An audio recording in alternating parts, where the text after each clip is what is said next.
For 5 years, this woman we'll call Alejandra had a front row seat to events in her home state of Sinaloa. A journalist for various media outlets, she reported on violence related to organized crime. Her job put her at risk.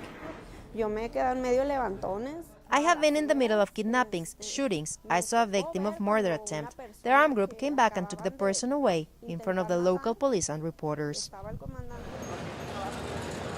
In 2013, with 2 other journalists, she opened a digital media outlet, a newspaper, La Pared, to publish stories about security issues, but the extradition of JOAQUIN, El CHAPO GUZMAN, unleashed a war for control of the Sinaloa cartel.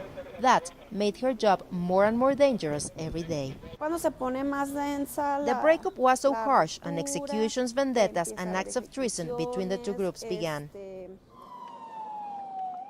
A powerful drug lord wanted to give an interview about what was happening inside the cartel. He had never spoken publicly, so he got in touch with La Pared and Rio 12, another weekly newspaper co-founded by journalist Javier Valdez. In February of 2017, we published an interview given by Damaso Lopez's emissary, who approached us because he wanted to reply to a letter sent by Chapo's sons. Alejandra is talking about a public letter by the Guzman brothers, accusing their main rival of trying to murder them. Suddenly, she and her partners were trapped in the middle of an all-out war. I used to say that I felt I was writing threatened with a gun to my head, because we were forced into doing something we did not want to do, however, had to, because we thought they were going to kill us. The threats came by email, cell phone texts, or through emissaries. They know where you live, they watch you, and I was there, but I was living without living, because I could not even go out to the street. The final warning was the murder of Rio 12 journalist Javier Valdez in May of 2017 in Culiacán.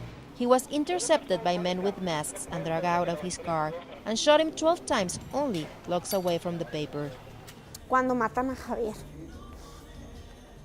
When they killed Javier, we thought we were next, and that was so scary.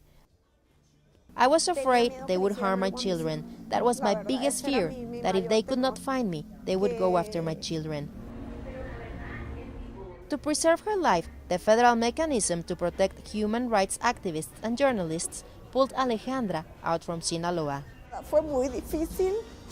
It was very difficult to leave my home, my family, my children, because first I left without my children.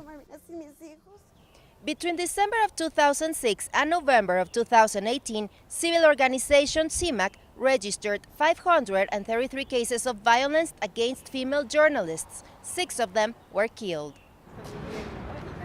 Adriana Ramirez from CIMAC says that although leaving home is a needed measure, it does not guarantee the safety of threatened women. There is no mechanism that protects them or that really yields measures that preserve their lives, as a journalist, but also as women. The last report from civil organization Article 19 reiterates that Mexico is the most dangerous country to practice journalism in the Americas because the levels of violence the press faces compares only to countries at war.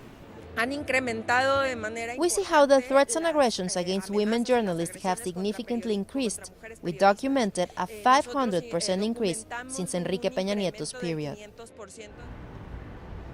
Uncertainty is ahead for this woman, as returning to Sinaloa is impossible.